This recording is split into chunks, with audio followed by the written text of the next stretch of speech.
irmã Silvia, ela é ligada ao Grupo Espírita Francisco de Assis, em Niterói. Vamos ouvi-la com atenção e carinho. Silvia, a palavra está com você. Muito obrigado desde já. Eu que agradeço, queridos irmãos. É uma alegria estarmos aqui reunidos nesse ambiente virtual da Casa de Batuíra. Eu estava aqui com os meus olhinhos fechados, imaginando aquela casa tão querida que nos acolhe, aquele salão, e agradecendo a espiritualidade amiga por todo o amparo que eles nos têm dado durante esse período tão difícil. Nós hoje vamos conversar e tecer algumas reflexões sobre uma passagem evangélica em que Jesus está no barco com os seus discípulos e sobrevém uma tempestade. Nós vemos em 2 momentos o Evangelho nos falar de tempestades com Jesus. Num dos momentos, os discípulos estão sozinhos, atravessando o mar da Galileia, quando sobrevém a tempestade. Já era noite. E o mestre, que ficara na praia, despedindo a multidão, vendo que a tempestade se adensava, caminha sobre as águas e vai encontrar seus discípulos. A outra passagem, que é sobre a qual nós faremos a reflexão desta noite, Jesus já havia terminado a sua pregação, isso está contido no Evangelho de Marcos, no capítulo 4, e depois da sua pregação, depois de haver falado lindas parábolas para aquelas pessoas que ali estavam, ele pede aos apóstolos que se dirigissem, então, para o outro lado do Mar da Galileia. Eles iriam para as terras de Gadara. Jesus lá encontraria o obsediado gadareno. Nesse caminho, entre o lado em que eles estavam e o lado das terras de Gadara, sobrevém uma tempestade. Nesta tempestade, Jesus já está no barco, já está com os apóstolos. Mas o evangelista nos conta que Jesus estava dormindo. E os apóstolos se assustaram muito. Ficaram com medo do barco afundar, de perecerem, e acordam Jesus apavorados. Jesus acorda, se levanta, repreende o mar, repreende os ventos, diz ao mar, acalma-te, diz ao vento, emudece, e a tempestade então é acalmada. E Jesus olha para os discípulos e lhes pergunta: por que estão tão aflitos? Onde está a vossa fé? Meus irmãos, como essa passagem fala aos nossos corações no dia de hoje. Com tudo aquilo que nós estamos vendo, vivenciando, experimentando. Interessante notar que os apóstolos que seguiam Jesus de perto, que haviam acabado de ouvir as suas pregações, que já haviam acabado de ouvir dos lábios do mestre a parábola do semeador, a explicação da parábola do semeador, em que Jesus diz a eles que cada tipo de solo daquele correspondia a um tipo de solo do coração. As pessoas que estariam mais preparadas para receber a palavra da Boa Nova, para fazer crescer e frutificar a sua fé. E mesmo estando sempre tão perto de Jesus, eles tiveram medo. Eles entraram em pânico. E eu faço um paralelo com o que todos nós vivemos. Porque também nós que temos fé, também nós que já estamos esclarecidos pela luz do Consolador prometido, há momentos em que temos medo. Há momentos em que sentimos insegurança. Então eu digo a vocês que aquilo que Jesus diz para o mar, para o vento, ele diz: cala-te, emudece, serve também para nós. Porque toda vez que nós estivermos no meio de uma tempestade, toda vez que nós estivermos com muitas atividades, muitas dores, muitas preocupações, vamos nos acalmar. Vamos calar as queixas, calar as reclamações. Vamos emudecer para encontrar no interior de nós o Cristo interno. Para ouvir dentro de nós essa voz que fala conosco o tempo todo. Então, é uma reflexão necessária de que maneira cada um de nós está atravessando essa tempestade. Porque, se no outro evento os discípulos estavam sozinhos no barco e Jesus vai caminhando sobre as águas encontrar com eles, neste evento, nesta tempestade, Jesus estava dentro do barco. E eles temeram, porque eles ainda não sabiam que Jesus no barco é segurança total. Quando Jesus está no barco, meus irmãos, o barco não afunda. Pode até sobrevir à tempestade, mas ela vai passar. E é isso que nós temos que, neste momento, em que enfrentamos situações que nunca imaginamos, situações difíceis, dolorosas, em que vemos tantos queridos nossos e, às vezes, até alguns de nós se despedir de seres queridos que retornam à pátria espiritual. Nesse momento em que nós sabemos que essa pandemia trouxe consequências não só físicas com a doença, mas trouxe consequências também psíquicas, espirituais, morais. Um momento em que sabemos que aumentou demais o número de divórcios, o número de conflitos dentro das famílias, em que aumentou demais o número de depressão e de outras questões psicológicas. Então, este momento é um momento de nós nos lembrarmos que Jesus Cristo está no barco conosco. Jesus é o nosso governador planetário. Ele é o responsável pelo nosso planeta, pela nossa humanidade. E ele mesmo disse que conhecia cada ovelha pelo seu nome. Jesus nos conhece, sabe aquilo de que necessitamos.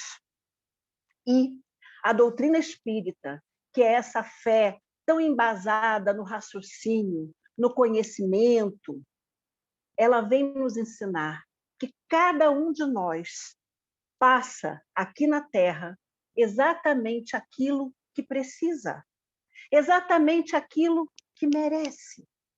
Meus irmãos, nós somos viajantes de muitas reencarnações. E estamos, nesse momento, aqui na Terra, enfrentando essa pandemia, enfrentando todas as consequências que ela traz para cada um de nós em diferentes aspectos. Cada um sabe a dor que carrega. Nós estamos preparados para essa hora. Se nós estamos aqui reencarnados na Terra nesse momento de tanta ebulição, de tanto sofrimento, tenhamos certeza que estamos prontos, estamos preparados. Tenhamos certeza de que a Terra é um barco que Jesus está no leme. E que o barco da nossa vida também temos que colocar Jesus no leme.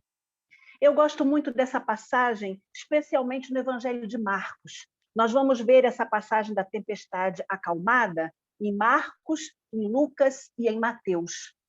Mas em Marcos existe uma peculiaridade, porque Marcos diz que Jesus dormia na popa do barco. A popa do barco é a parte traseira da embarcação. Que Jesus estava reclinado sobre uma almofada e dormia. E daí a gente pode tirar várias deduções, várias reflexões. Uma delas é: sobrevém a tempestade. E Jesus dorme, porque Jesus confia. Jesus confia. Ele estava o tempo todo em sintonia com o amor de Deus. Ele próprio dissera: eu e o Pai somos um, mostrando essa sintonia perfeita que acontecia o tempo todo. Então Jesus estava tranquilo, ele não temia a tempestade. Ele sabia que ele tinha uma missão a cumprir. Ele sabia que ele atravessaria aquele mar e lá em Gadara havia alguém cujo encontro já estava marcado, alguém que precisava da cura, da libertação. E ele ia ao encontro daquele homem, libertá-lo de uma grave obsessão. Jesus não temia. Mas, ao mesmo tempo que nós podemos daí pensar que Jesus dormia porque confiava, nós também podemos fazer uma outra ilação, porque nós podemos pensar o seguinte: no nosso barco, no barco da nossa vida, no barco individual de cada um, onde está Jesus? Está na popa do barco, ou seja, lá atrás, ou está na proa?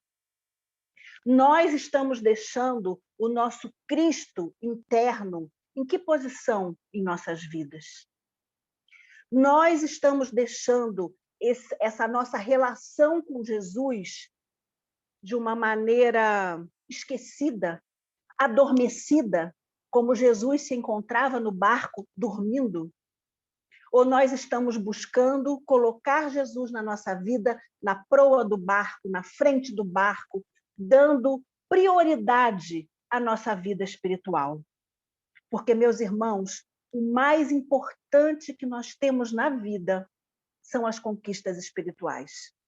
Porque tudo mais, o dia que nós formos chamados para o mundo espiritual, nós vamos deixar o corpo, a casa, os bens, os títulos, a família, os amores, tudo fica.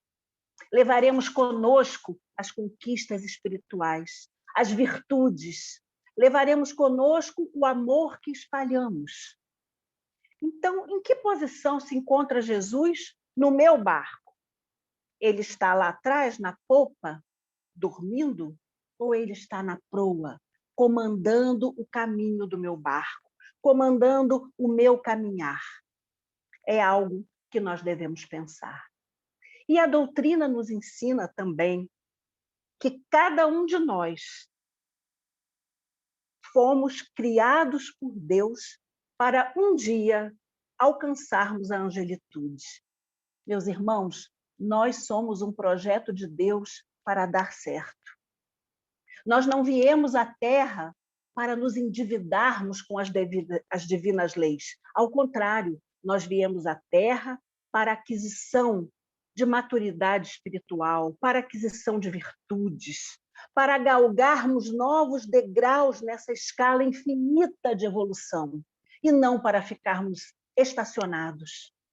Nós somos um projeto de Deus, e nós somos um projeto de sucesso. A espiritualidade nos diz que antes de reencarnar, muitos de nós têm a chance de escolher as provas pelas quais vai passar. Porque sabemos que somos espíritos antigos, endividados, que temos que colher o plantio das sementes que andamos plantando. Então, procuremos pensar sempre nisso, na nossa filiação divina.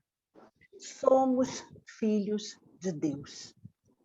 Jesus, mestre por excelência, ele tinha certeza dessa filiação divina, certeza absoluta.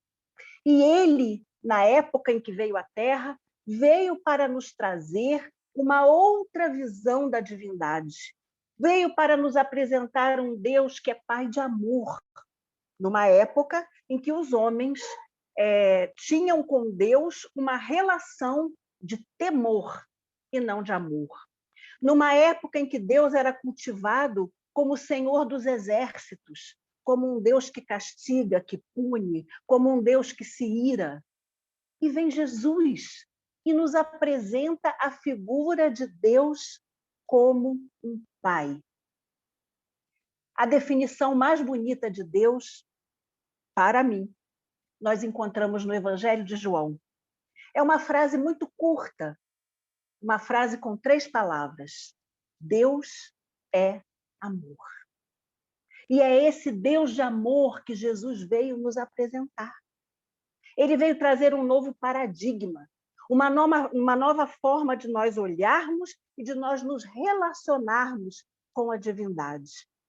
E esse novo paradigma que Jesus vem nos apresentar fica muito claro quando lá, no Sermão da Montanha, que é assim um código moral, um código de ética cristão que Jesus nos deixou. Quem ainda não teve oportunidade de ler, eu aconselho, especialmente nesses dias tão difíceis, está em Mateus, capítulo 5 de Mateus, Sermão da Montanha. E há um momento no Sermão da Montanha em que um dos discípulos diz assim para Jesus: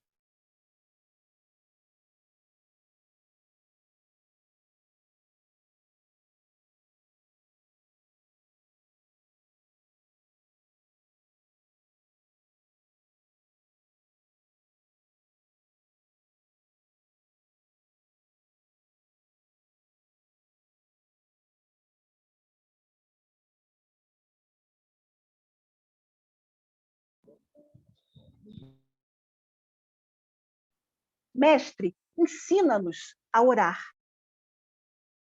Que é um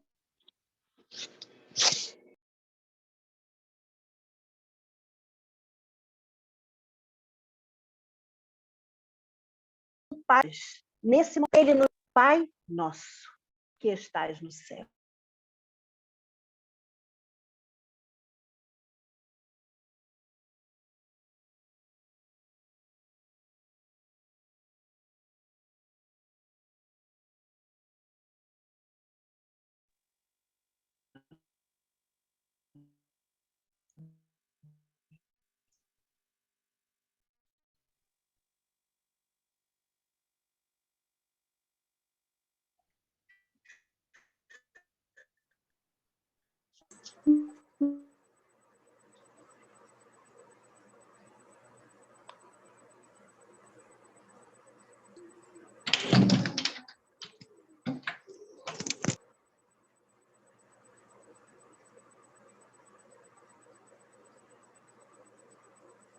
Vamos aguardar um pouco, acredito que tenha caído a conexão da nossa oradora da noite. Vamos aguardar um pouquinho, por favor.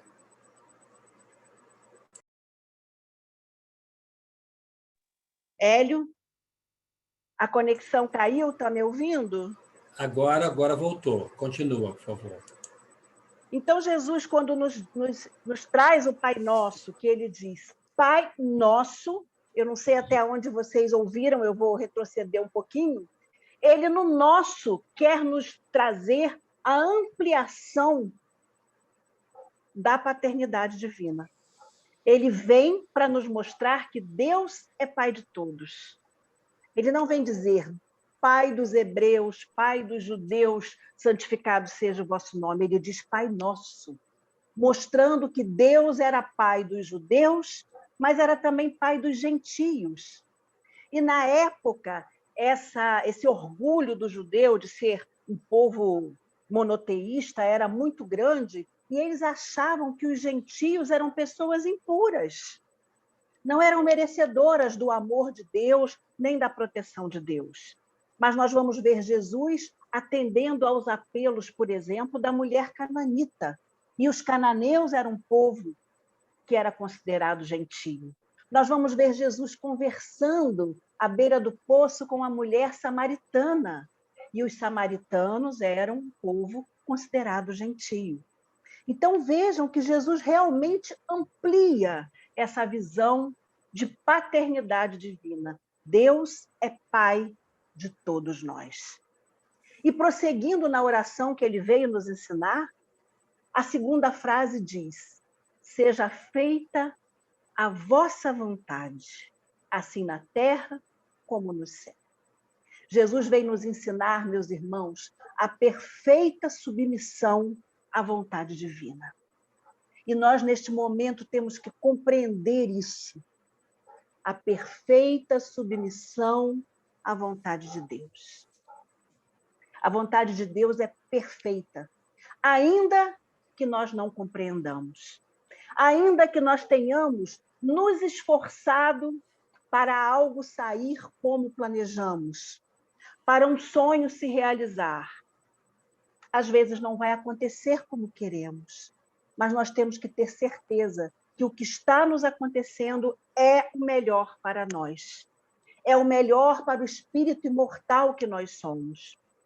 Isso nos faz lembrar Paulo, porque Paulo, numa das epístolas dele, se não me engano, aos Tessalonicenses, ele diz assim: em tudo dai graças, pois esta é a vontade de Deus para convosco. Em tudo dai graças. Então vamos aprender a agradecer em tudo.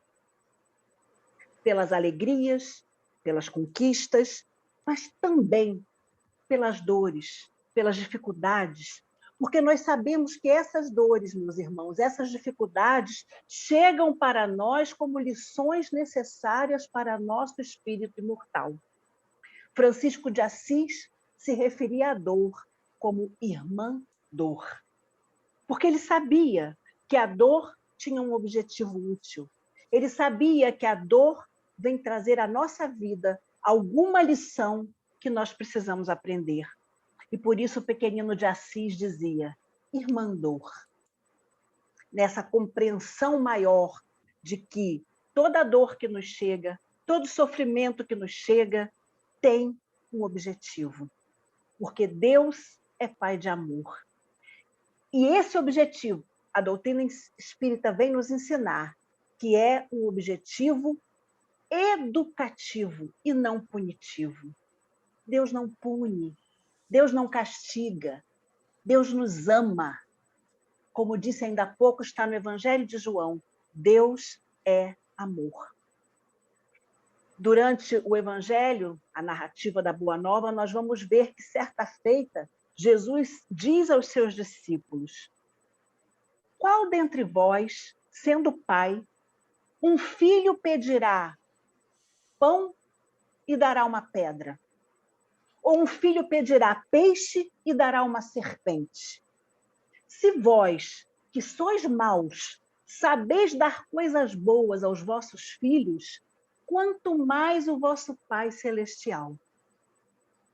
Então, vejam o quanto Jesus tinha certeza da nossa filiação divina e o quanto Jesus veio para nos mostrar que a vontade de Deus é perfeita e que tudo que nos acontece é para o nosso bem. Mesmo durante essa pandemia, vamos tirar as lições necessárias. Vamos aproveitar esse momento de dor para fazermos uma autoanálise, para exercitarmos o autoconhecimento, para exercitarmos a fraternidade, para orarmos mais, porque se não podemos sair às ruas, se não podemos ajudar de muitas outras maneiras de forma presencial, vamos ajudar em oração. Não vamos, meus irmãos, fazer coro com os desesperados. Não vamos abrir as portas para o medo, para o pânico, como fizeram os apóstolos na embarcação. Vamos a todo momento nos lembrar: Jesus está no barco. E vamos orar, porque com a nossa oração nós vamos ajudar a espiritualidade que está trabalhando o tempo todo em nosso favor. Não tenhamos dúvida disso, não tenhamos dúvida. Certa vez eu li num livro, que eu não me lembro o autor, mas uma frase que me chamou a atenção. E o livro dizia assim: o tumulto adia em nós o socorro da providência divina. E eu achei essa frase fantástica. Por que o tumulto em nós, né? Não é o tumulto fora de nós, mas o tumulto em nós? Por que o tumulto em nós adia esse socorro? É porque o socorro não veio? Não. É porque a providência divina, o socorro pode chegar tarde? Também não. Esse tumulto que a gente deixa fazer aqui no coração, na nossa mente, nos nossos pensamentos, vai adiar o socorro porque nós não conseguimos nos conectar com ele. Porque o socorro de Deus, a providência divina, atua o tempo inteiro, meus irmãos. Há na Gênese uma definição de providência divina escrita lá por Kardec que eu amo. Ele diz assim: A providência é a solicitude de Deus para com as suas criaturas. Vejam que coisa linda, mostrando que Deus é Pai. E é um Pai solícito, é um Pai que cuida, é um Pai que cuida. Então, nós não podemos, nos momentos mais difíceis, criar esse tumulto em nós. Porque esse tumulto vai adiar o socorro. Não que o socorro não esteja vindo, mas a gente perde a capacidade de sintonizar com o mais alto.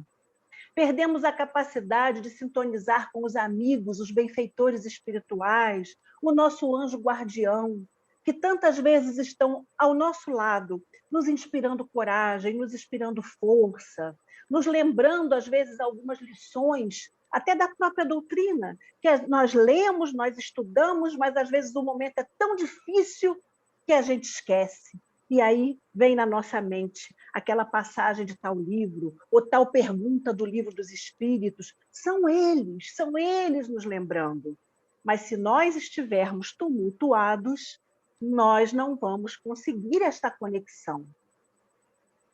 Na questão 963 do Livro dos Espíritos, Allan Kardec pergunta à espiritualidade o seguinte: se Deus se ocupa de cada criatura, se sendo Deus, né, tão grandioso, se ele se ocuparia de cada criatura individualmente. Ah, como eu gosto dessa questão, meus irmãos, como eu gosto de ler essa questão, porque a resposta da espiritualidade é que sim, sim, nada é demasiado pequeno para Deus. Deus se ocupa de cada criatura. Não é de cada homem apenas, é de cada criatura. Então vamos ter isso em mente. Deus vela por nós o tempo todo. E é por cada um de nós individualmente. Está lá, questão 963, para quem quiser conferir. Então isso traz um alento para nós, traz a certeza de que nós estamos o tempo todo protegidos, amparados. E a certeza também que a doutrina vai nos trazer de que a providência divina, ela atua na nossa vida o tempo todo. Também no momento de dor. Ah, mas quando eu estou doente, então a providência divina não está atuando. Ah, mas o meu familiar desencarnou, a providência divina não está atuando? Sim, está atuando. Também e principalmente no momento de dor. Porque nós não podemos enxergar as mãos invisíveis que cuidam de nós. Nós não podemos enxergar os amigos espirituais que estão ao lado do leito do nosso ente querido no hospital. Nós não sabemos o quanto está intenso esse intercâmbio entre o mundo espiritual e o mundo físico. Essa fraternidade, esse auxílio que nós recebemos o tempo todo dos espíritos que trabalham em nome de Deus, em nome do amor. Então, a doutrina espírita nos traz isso com muita clareza, porque há pessoas que acham que a providência divina só está atuando quando está tudo bem. Ah, eu estou com boa saúde, a família está bem, eu estou com emprego, mas na hora que começa a vir as tempestades, porque vem para todo mundo, quem aqui, né, nessa sala virtual, ainda não passou por uma tempestade na vida? Se ainda não passou, eu sinto informar, mas passará, porque a tempestade vem para todos, todos. Então, tem pessoas que na hora da tempestade pensam, Deus me esqueceu, Deus não está olhando por mim. Mas a doutrina espírita vem jogar luz sobre esta questão. Quando nos fala da reencarnação, quando nos fala da lei de causa e efeito, ela vem nos dizer que tudo aquilo que passamos é merecido. Ninguém passa o que não merece. Tudo é resultado da nossa semeadura. Se não é da semeadura de hoje, desta vida mesmo, é da semeadura de outras vidas. No capítulo 5 do Evangelho segundo o Espiritismo, bem-aventurados os aflitos, uma leitura também muito necessária neste momento em que vivemos, nós vamos ver lá, falar sobre a justiça das aflições. Nenhuma aflição é sem causa, nenhuma dor bate na porta errada, não. Nenhuma. E nós vamos ver também no capítulo 5 do Evangelho segundo o Espiritismo a mensagem, o bem sofrer e o mal sofrer. E nessa mensagem o Espírito Lacordaire vai nos dizer que quando Jesus diz, bem-aventurados os aflitos, porque deles é o reino dos céus, Jesus não estava se referindo a todos os aflitos, visto que na Terra, que é um mundo de provas e expiações, todo mundo passa por aflições. Todos sofremos. Não há ninguém na Terra que não passe por aflição. Então, quando Jesus diz bem-aventurados os aflitos, ele estava, segundo Lacordaire, se referindo àqueles que sabem bem sofrer. Daí o título, bem sofrer e mal sofrer. E o que é bem sofrer? Bem sofrer é sofrer com resignação. Bem sofrer é sofrer com esperança, sem lamentação, sem reclamação, compreendendo que aquele momento difícil passará. Porque, meus irmãos, tudo passa, tudo passa. Então, bem sofrer e mal sofrer. E aí a gente pode deduzir também que quando alguma vicissitude chega para nós, se nós não conseguimos passar por aquilo bem, nós não retiramos deste evento o aprendizado que nós necessitamos. Então, muitas vezes nós vamos ter que novamente, numa outra ocasião, passar pela mesma situação para aprendermos aquilo que nós não aprendemos, porque ficamos rebeldes, porque reclamamos, porque não paramos para fazer esse silêncio interior. Vamos nos lembrar, Jesus perante a tempestade diz, acalma-te, emudece. E muitas vezes é o que nós temos que fazer. Emudecer para mergulhar aqui dentro. Emudecer para começar, ou se já estamos fazendo, ampliar um processo de autoconhecimento. Porque muitos dos nossos sofrimentos e das nossas dores são causados por nós próprios. Também no capítulo 5 do Evangelho segundo o Espiritismo é dito lá que o homem é responsável por amenizar ou por aumentar o amargor das suas provas. Então, de que maneira nós estamos agindo? Será que nós não estamos contribuindo para o amargor das provas que nós enfrentamos? Talvez estejamos. Porque muitas vezes nós temos um mecanismo de responsabilizar o outro quando estamos em alguma situação, em algum sofrimento. Então, a gente acha que nós estamos passando por aquilo porque o outro agiu mal conosco, então a responsabilidade é dos pais, é do esposo, da esposa, eu estou passando isso assim por causa do meu chefe. Não, não. Vamos tirar o foco do outro e vamos colocar o foco em nós. Porque não é sobre o que nos acontece, mas é sobre a forma como nós encaramos e como nós vivenciamos o que nos acontece. Nós podemos ver pessoas enfrentando o mesmo tipo de dor. Mães que se despediram dos seus filhos. E aí a gente vê que muitas vezes uma mãe exerce a resiliência com toda a dor e vai trabalhar no bem, vai trabalhar por outras crianças, vai arrumar uma maneira de doar a outrem aquele amor que ela doava ao filho, enquanto outra mãe se entrega ao desânimo, a desespero, torna-se uma pessoa amarga, esquece-se muitas vezes que tem outros filhos, outros familiares que precisam dela inteira ali na missão, na vida. Duas pessoas que têm a notícia de que estão com um câncer. Uma diz, eu vou me curar, eu vou me tratar e eu vou me curar. A outra se entrega completamente. Então, por isso, não é sobre o que nos acontece, mas a maneira como nós enfrentamos e como nós vivenciamos aquilo que nos acontece. Porque tudo na vida é lição.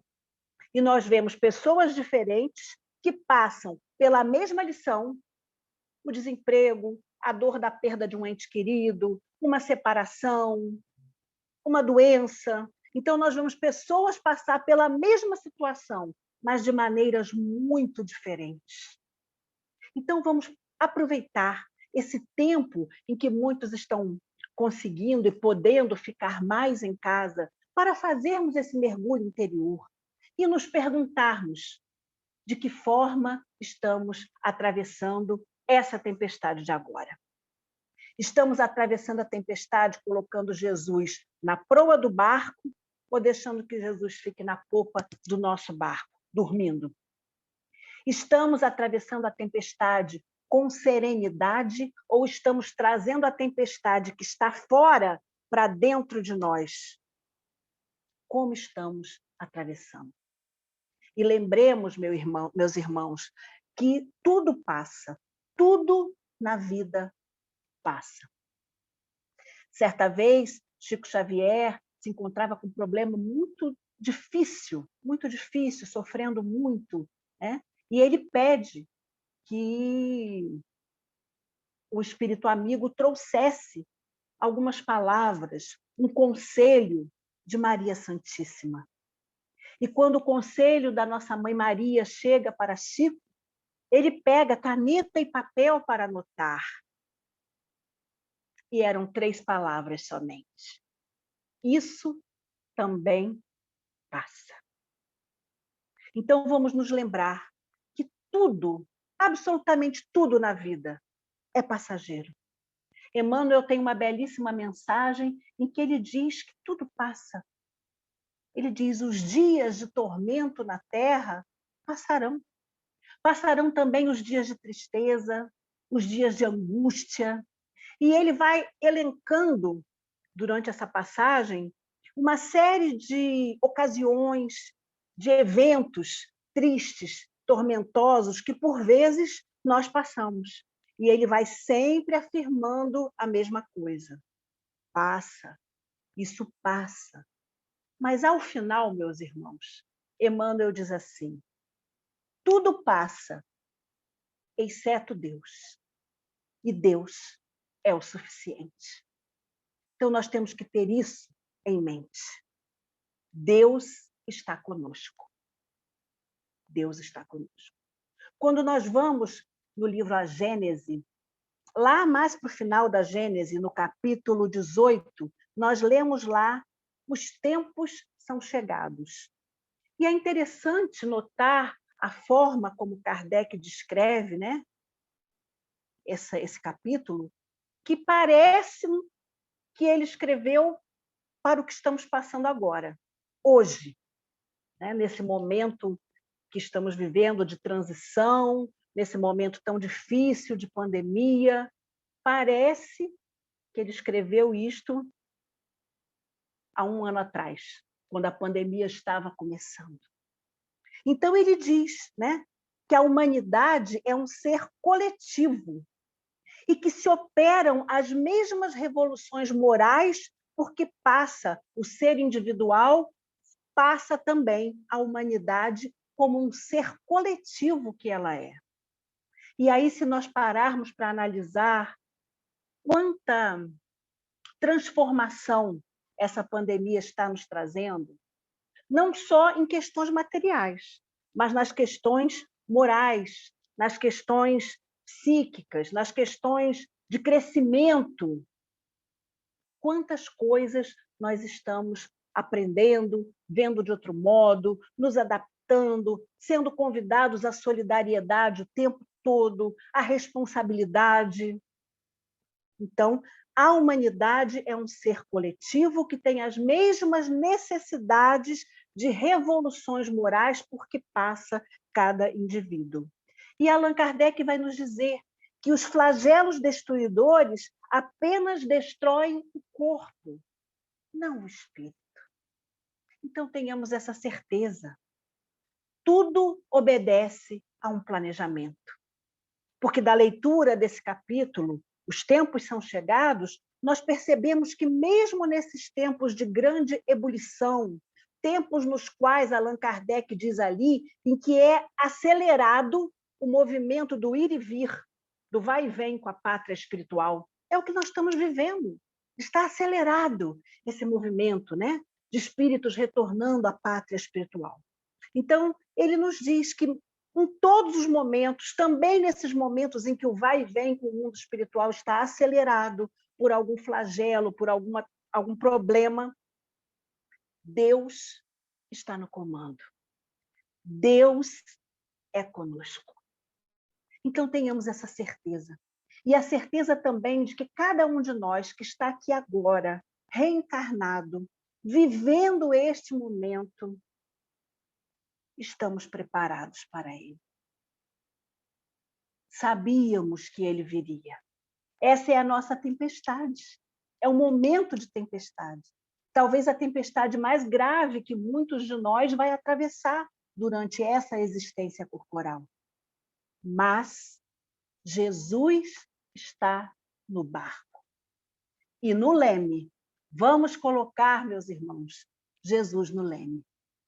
E agora, para terminar a nossa reflexão da noite, eu gostaria de dividir com vocês um poema de José Soares Cardoso, um poeta espírita, um poema que se intitula O Poder da Fé, que diz assim: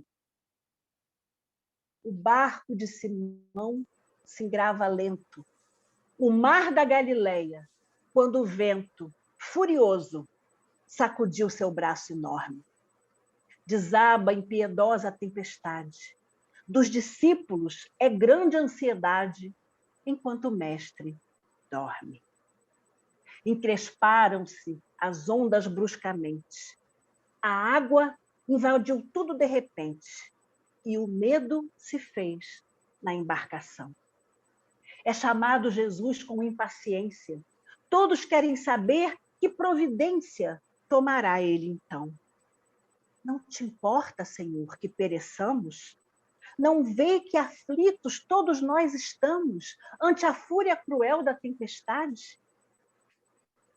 O Rabi de Judá calmamente põe-se de pé, a todos demonstrando a sua fé e a sua autoridade.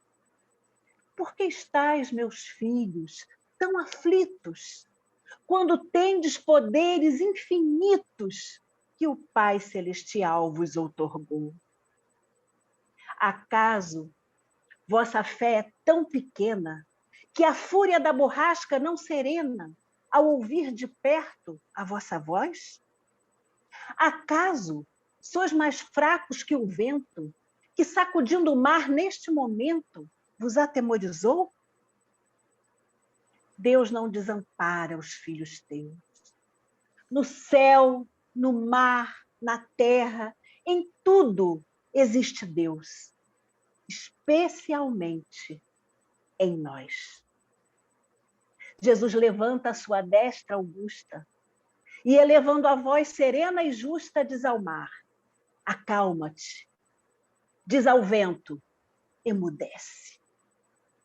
Cala-se o mar como que por encanto, e a tempestade, ante o geral espanto, então desaparece. Quem será este, a cuja voz o vento torna-se calmo e manso de momento, como foi por nós nesse instante visto? Calam-se todos, logo deduziram que só faria por certo o que eles viram quem fosse o próprio Cristo. E ainda hoje, a todo mundo encanta a lição por demais sublime e santa que nos legou Jesus de Nazaré. Por ela, muito claro percebemos o quanto um dia todos nós faremos quando tivermos fé. Muita paz, meus irmãos. Muito obrigado, Silvia. Nós agradecemos imensamente a essas reflexões tão importantes da noite. e convidamos você para que continue conosco durante o momento de vibração, de irradiação.